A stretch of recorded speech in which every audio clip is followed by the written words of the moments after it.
Hello guys, welcome to my channel. My name is Arjun S Pawar. Guys, आज हम लोग discuss करने वाले हैं नेक्स्ट टॉपिक की तरफ। जो नेक्स्ट टॉपिक है वो आज हमारा adjoint and inverse of A matrix, यानी मैट्रिक्स का इनवर्स कैसे फाइंड आउट करते हैं गाइस, और उसका एडजॉइंट कैसे फाइंड आउट करते हैं। ठीक है ना, तो ये आज का हमारा टॉपिक रहने वाला है गाइस। आइए समझते हैं। उससे पहले कुछ हेडिंग को ओके उससे पहले मैं आपको डिस्कस कर चुका हूँ डिटर्मिनेंट क्या है, what is the meaning of determinant. उसके बाद मैंने उसका एक्सप्लेनेशन भी बताई आपको। एक्सप्लेनेशन के बाद फिर मैंने आपसे उसमें डिस्कस भी किए भी कोफैक्टर्स, माइनस, कोऑर्डिनेट ज्योमेट्री में एरिया ऑफ ट्रायंगल कैसे फाइंड आउट करते हैं गाइस। ओके, तो जो आज की वीडियो है हमारे पास वो है सिंगुलर, एडजॉइंट और इनवर्स ऑफ मैट्रिक्स की, जिसमें सबसे पहली हेडिंग आती है सिंगुलर मैट्रिक्स को लेकर। देखिए गाइस, सिंगुलर मैट्रिक्स क्या कह रहा है। सिंगुलर मैट्रिक्स ये कह रहा है कि यदि किसी भी मैट्रिक्स के डिटर्मिनेंट की वैल्यू जीरो के इक्वल आ गई, कोई मैट्रिक्स है उसके डिटर्मिनेंट की वैल्यू जीरो के इक्वल, उसे हम बोलते हैं सिंगुलर मैट्रिक्स। और नॉन सिंगुलर मैट्रिक्स हम उसको कॉल करते हैं जब किसी मैट्रिक्स की वैल्यू, कोई मैट्रिक्स है उसके डिटर्मिनेंट की वैल्यू यदि does not equal to zero आ जाए, जिसके मैट्रिक्स के डिटर्मिनेंट की value does not equal to zero, उसे बोलते हैं नॉन सिंगुलर।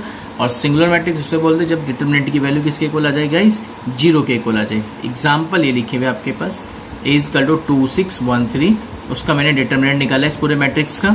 तो 2 1 3 6 का 3 2 6 6 1 6 6 माइनस 6 कितना आ गया, जीरो। डिटर्मिनेंट की वैल्यू जीरो, तो सिंगुलर मैट्रिक्स। ठीक है गाइस, एक और एग्जाम्पल लिखा 1 3 4 5, इसका डिटर्मिनेंट फाइंड आउट किया। 5 1 5 4 3 12 minus 7 does not equal to zero. इस वाले मैट्रिक्स को बोलते हैं नॉन सिंगुलर मैट्रिक्स। उम्मीद करता हूँ गाइज सिंगुलर और नॉन सिंगुलर आपको विद इन 2 मिनट्स में ये समझ में आ गया होगा गाइज। ओके, तो यहाँ तक बात समझ में आ गई होगी गाइज। अब मैं बात करता हूँ एडजॉइंट के बारे में, यानी हम एडजॉइंट कैसे फाइंड आउट करते हैं किसी एक मैट्रिक्स का। देखिए गाइज, मैट्रिक्स का एडजॉइंट फाइंड आउट करने के लिए हमें क्या करना है, एडजॉइंट ए की वैल्यू इक्वल होती है जो भी कितने भी कोफैक्टर्स आप बनाते हो उन सभी कोफैक्टर्स का ट्रांसपोज। कोफैक्टर्स का ट्रांसपोज क्या बोला जाएगा, एडजॉइंट बोला जाएगा। और कोफैक्टर्स आप सीख ही गए हैं पीछे कैसे निकालते हैं हम लोग। ठीक है गाइस, तो किसी भी मैट्रिक्स का तुम्हें यदि एडजॉइंट फाइंड आउट करना है तो उसको कोफैक्टर्स के उसके क्या करने होंगे, आपको ट्रांसपोज करने होंगे। तो गाइज आइए समझते हैं कोफैक्टर के ट्रांसपोज कैसे करते हैं। गाइज इंपॉर्टेंट है गाइज, बहुत ज़्यादा इंपॉर्टेंट है। देखिए गाइज क्या लिखा हुआ है, find the adjoint of the matrix. मुझे मैट्रिक्स का एडजॉइंट बताना है। एडजॉइंट बताने का तरीका कोफैक्टर्स का ट्रांसपोज करना। तो पहले इस मैट्रिक्स को डिटरमिनेंट की फॉर्म में बनाया, ये डिटरमिनेंट की फॉर्म आ गई गाइस। अब आपको कोफैक्टर्स लिखने, कोफैक्टर्स लिखने का तरीका होता है C11 C12 C13 C21 C22 C23 C31 C32 C33। सबसे पहले ये लिखेंगे आप आराम से, फिर इक्वल का लगा के साइन, उसमें ये चीज़ देखेंगे कि भाई 11 है, सम देखो, सम यदि इवन है 1 + 1 2, सम इवन तो साइन आएगा प्लस का, वही -1 की पावर i + j। पॉइंट वही है मेरा, कोफैक्टर्स निकालने का तरीका वही है, c -1 की power i + j into MIJ। यहाँ पे मैं तुम्हें कुछ डायरेक्ट सिखाने की कोशिश कर रहा हूँ, तो समझो गाइस कि मैं क्या लिखना चाह रहा हूँ यहाँ पे। ये पॉइंट समझिए क्योंकि इंपॉर्टेंट पॉइंट है गाइस, क्योंकि इसके बिना आप क्वेश्चन को डील नहीं कर पाएंगे। ठीक है ना, क्योंकि इसमें आप फिर इन्वर्स भी निकालना सीखेंगे। यदि एडजॉइंट नहीं समझ पाए तो इन्वर्स कैसे रख पाओगे गाइस। ठीक है ना, तो जो मैं आपको समझा रहा हूँ ना यहाँ पे C11 का मीनिंग वही है गाइस, -1 की पावर i + j MIJ। पर सब थोड़ा सा लिखने का पैटर्न में चेंज है। कोफैक्टर्स वाले केस में क्या करता हूँ मैं, एडजॉइंट वाले केस में C11 लिखा हुआ है या C12, इन दोनों का सम करके देख लो। 1 + 1 2 तो साइन प्लस का, इन दोनों का सम करके देखिए क्या लिखा हुआ है, 1 और 2 का सम, ओड आप तो साइन नेगेटिव, सम इवन तो प्लस, सम ओड तो नेगेटिव साइन। ठीक है, बात यही है, चाहे यहाँ रख लो 1 + 1 2 -1 की पावर 2 तो प्लस ही आता है ना। उसके बाद आपको क्या करना है, M11, यहाँ पे क्या आता है M11, और यहाँ क्या लिखते हैं आप M12। एम आई राइट? तो मैं यही कर रहा हूँ 11 और 12 करके। तो C11 C12 C13 सब में डिटर्मिनेंट का साइन बनाते चले जाना। ये डिटर्मिनेंट का साइन बन गया आपके पास पूरा का पूरा, और with sign plus minus plus minus plus minus ये अप्लाई करना। अब उसके बाद C11 का मतलब हो गया M11, और M11 का मतलब first row first column delete, first row first column delete कर दो, 3501 ये लिखा गया 3501। इसी तरह से 12 का मतलब क्या हो गया, first row second column delete, first row second column delete, जो बचा 25 माइनस 21 वो लिख दीजिए आप यहाँ पे, ठीक है गाइस, जो भी आपके पास आ रहा है। उम्मीद करता हूँ आप इस पॉइंट को अच्छे से समझ पा रहे होंगे मेरी बात को, ठीक है ना गाइस। तो उसी तरह से फिर C12 आ गया, C12 की वैल्यू, सॉरी अभी बताइए आपको मैंने 12 का मतलब first row second column hide, first row second column hide. C13 की value first row third column hide, ये डिटरमिनेंट बना दिया। C22 की value second row first second row, C22 है ना सेकंड रो और second column hide, second row second column hide, तो आपके पास के अकॉर्डिंग वैल्यू गेट हो जाएगी। C23 की value second row third column hide, तो यहाँ पे इसकी वैल्यू गेट हो जाएगी।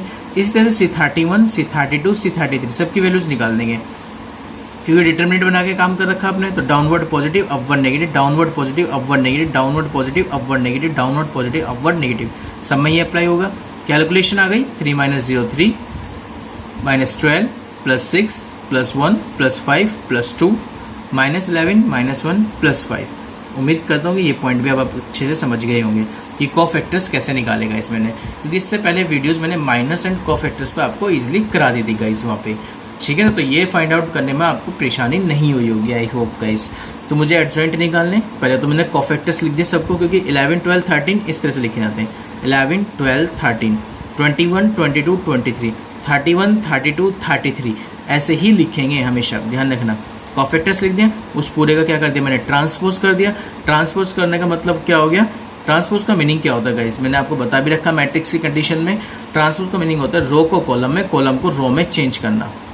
रो को क्या बना दो, कॉलम बना दो, रो को कॉलम बना दीजिए, रो को कॉलम बना दीजिए, ये कर दिया, समझ में आएगा। ये पूरी रो लिखी ना, 3 - 12 6 को कॉलम में लिख दी, 3 - 12 6, रो 152 रो में लिखी हुई, इसे कॉलम में लिख दी 152, ये पूरी रो में लिखी हुई थी, इसे कॉलम में लिख दी -11 -1 5। ये एडजॉइंट फाइंड आउट हो गया आपको गाइस। तो उम्मीद करता हूँ गाइस आपको ये जो एडजॉइंट का मेथड था फाइंड आउट करने का, ये अच्छे से समझ में आ गया होगा गाइस।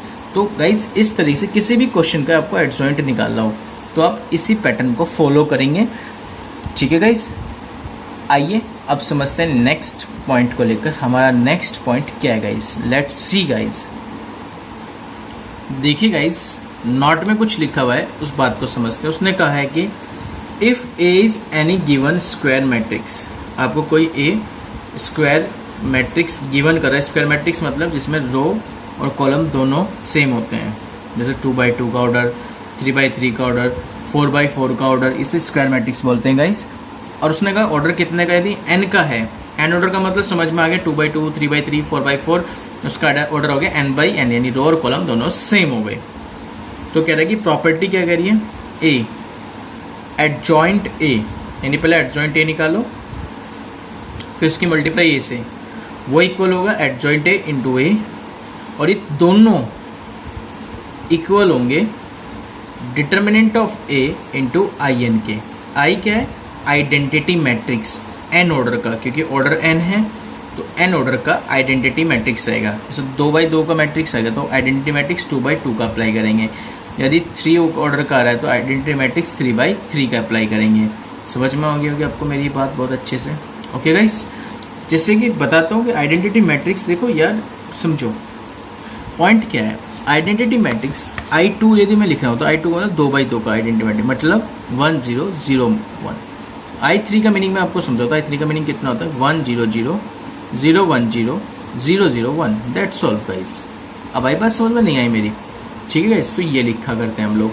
अब बात है इस रिजल्ट के बाद नेक्स्ट वाले नोट की। नेक्स्ट वाला नोट कह रहा है कि यदि ए और बी के दोनों के डिटर्मिनेंट की value does not equal to 0 आ रही है, ये नॉन सिंगुलर मैट्रिक्स हो गया, तो वो कह रहा है कि उन दोनों के मैट्रिक्सों की जो प्रोडक्ट है उनके डिटर्मिनेंट की वैल्यू भी डज नॉट इक्वल टू 0 होंगी।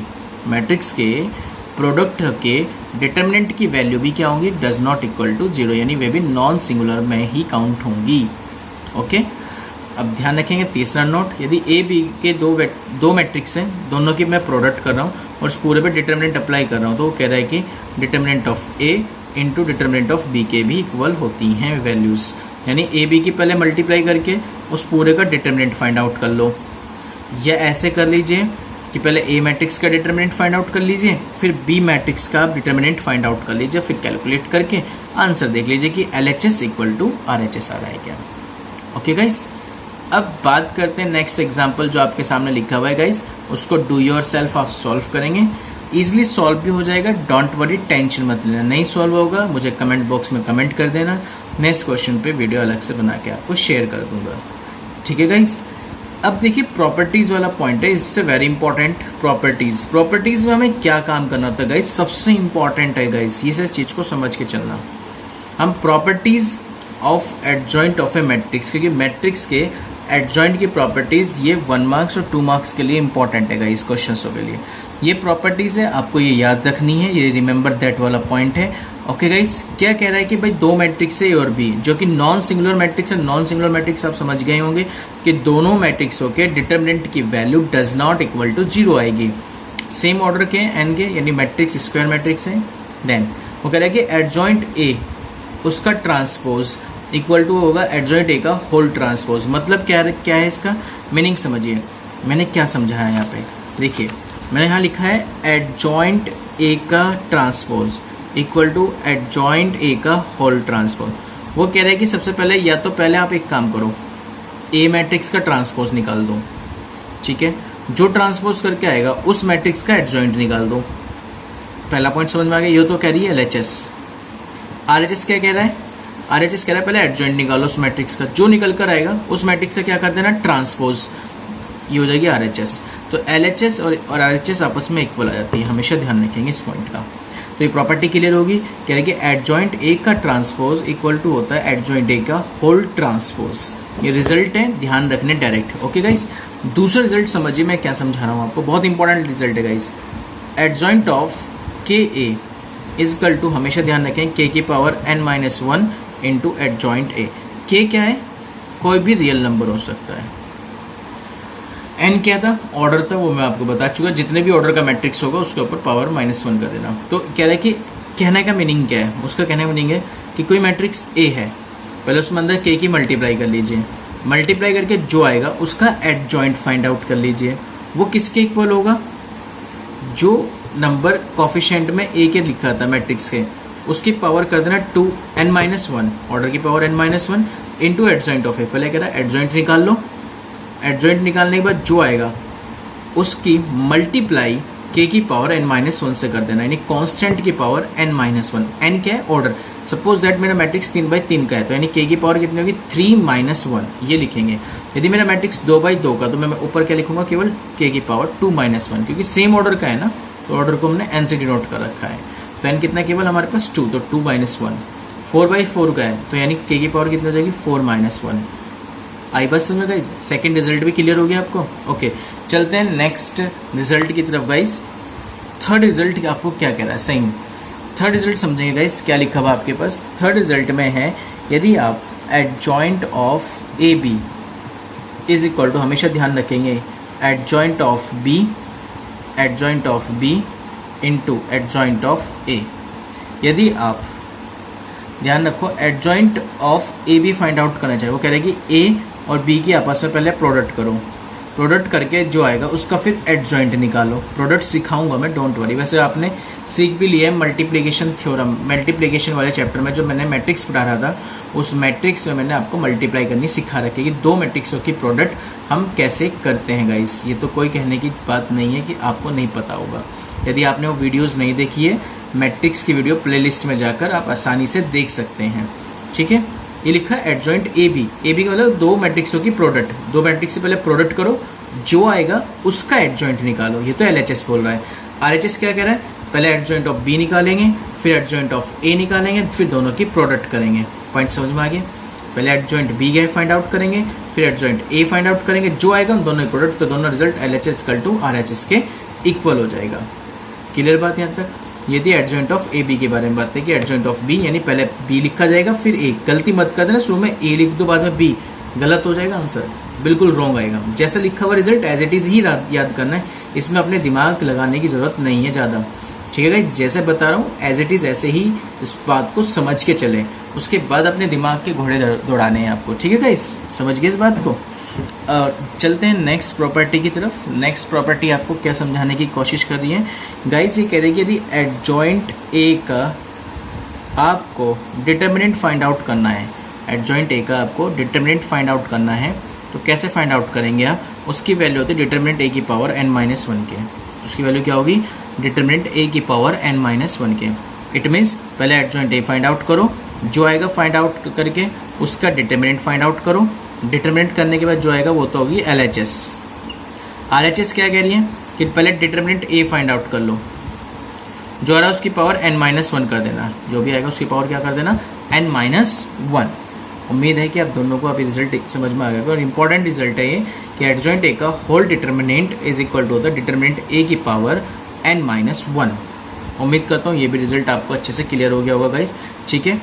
नेक्स्ट रिजल्ट समझते हैं। नेक्स्ट रिजल्ट आपके पास ये है गाइस, एडजॉइंट फिर एडजॉइंट ए, पहले आपने एडजॉइंट ए निकाला, फिर जो आया फिर उसका वंस अगेन एडजॉइंट निकाला, जो आएगा उस पूरे का फिर डिटर्मिनेंट निकाल देना, वो इक्वल हो जाएगा डिटर्मिनेंट ए की पावर n-1 के होल स्क्वायर के। ये इंपॉर्टेंट पॉइंट है गाइस, ध्यान रखेंगे इस चीज़ का। एडजॉइंट ए निकाला, फिर जो आया फिर उसका एडजॉइंट गेट किया, जो आएगा उस पूरे का डिटर्मिनेंट निकाल देना, वो इक्वल होगा डिटर्मिनेंट ए की पावर n-1 का होल स्क्वायर के गाइस। इससे पहले मैंने आपको सिखाया था एडजॉइंट ए का होल डिटर्मिनेंट की वैल्यू डिटर्मिनेंट ए की पावर n-1। इससे पहले मैंने ये वाला रिजल्ट बताया था। यदि डबल एडजॉइंट आ जाए तो इसका मतलब डिटर्मिनेंट ए की पावर n-1 का होल स्क्वायर कर देना, बस ये पॉइंट था गाइस इसमें। ठीक होगी बात यहाँ तक, अब कोई डाउट तो नहीं है। यदि गाइस इसमें से केवल ये हो जाए, इसका डिटर्मिनेंट हट जाए, केवल सिंपल ये लिखा हुआ आ जाए adjoint A into adjoint of A, पहले एडजॉइंट ए निकालो फिर जो है उसका एडजॉइंट निकालो, तो वो किसके इक्वल होगा, हमेशा ध्यान रखना, वो इक्वल होगा डिटर्मिनेंट ए की पावर n-2, ए की पावर डिटर्मिनेंट ए की पावर n-2 इंटू ए के। क्लियर होगी गाइस, यहाँ पे डिटर्मिनेंट ए की पावर n-2 इंटू ए के इक्वल होगा। उम्मीद करता हूँ गाइस अब आपको ये बातें अच्छे से क्लियर होंगी। ठीक है, क्लियर है गाइस यहाँ तक बातें। तो चलिए गाइस, ये रिजल्ट है आपके पास जो मैंने आपसे डिस्कस किए हैं सारे गाइस, ठीक है। ये 6 रिजल्ट है जो आपको याद रखने, ठीक है गाइस। इंपॉर्टेंट रिजल्ट है गाइस, क्योंकि इनके बिना कुछ हो नहीं सकता। 1 या 2 मार्क्स से क्वेश्चन पे ही डिपेंड करते हैं ज़्यादातर। ओके, अब देखिए एग्जाम्पल लिखा मैंने, कहा कि 2 मैट्रिक्स है ए और बी जो 3 ऑर्डर के हैं, जिनके डिटर्मिनेंट की वैल्यू ए की वैल्यू 5, डिटर्मिनेंट बी की वैल्यू 3 है। कह रहा है find the value of determinant of 3ab की वैल्यू। ये इंपॉर्टेंट है, ये मैंने रिजल्ट नहीं बताया था, ठीक है ना। Determinant k into A B यदि आ जाए तो कैसे निकालते हैं, कॉन्स्टेंट में यदि k आ जाए, ठीक है ना।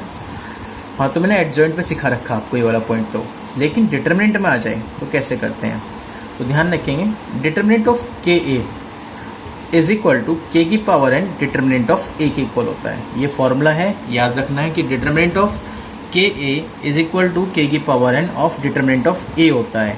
तो इसी तरह से डिटर्मिनेंट ऑफ 3ab लिखा हुआ है, तो इसका मतलब होगा 3 की पावर 3। क्यों हुआ, क्योंकि कितने ऑर्डर का बताया इसने मुझे, 3 ऑर्डर का बताया है। कितने ऑर्डर का बता रहा है, 3, तो 3 की पावर 3, क्योंकि n क्या होता है, ऑर्डर होता है, into determinant of A B.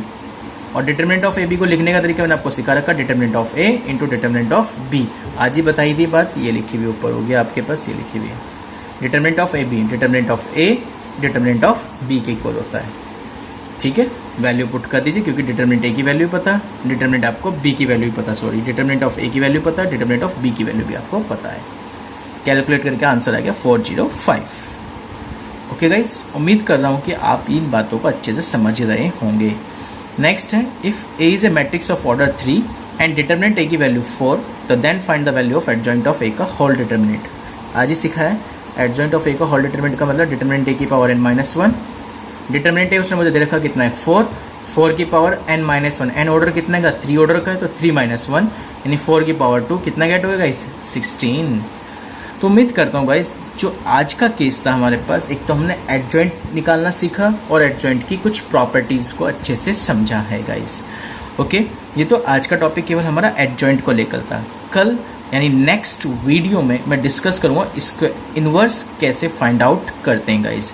Inverse के साथ साथ मैं आपसे सिस्टम ऑफ इक्वेशन में एक्स वाई एंड जेड के वैल्यू को भी फाइंड आउट करना सीखूंगा। तो जो नेक्स्ट वीडियो है वो काफ़ी इंपॉर्टेंट होने वाली है, क्योंकि उसमें से ही ज़्यादातर क्वेश्चन एग्जामिनर पूछता है आपसे। ओके गाइज, तो आज के लिए तो इतना ही guys. Thank you so much. कोई भी प्रॉब्लम्स आई है आपको तो प्लीज़ गाइज आप मुझे कमेंट बॉक्स में कमेंट कर सकते हैं, और लाइक एंड शेयर करना मत भूलिए वीडियोस को। Okay guys, thank you so much guys, thank you.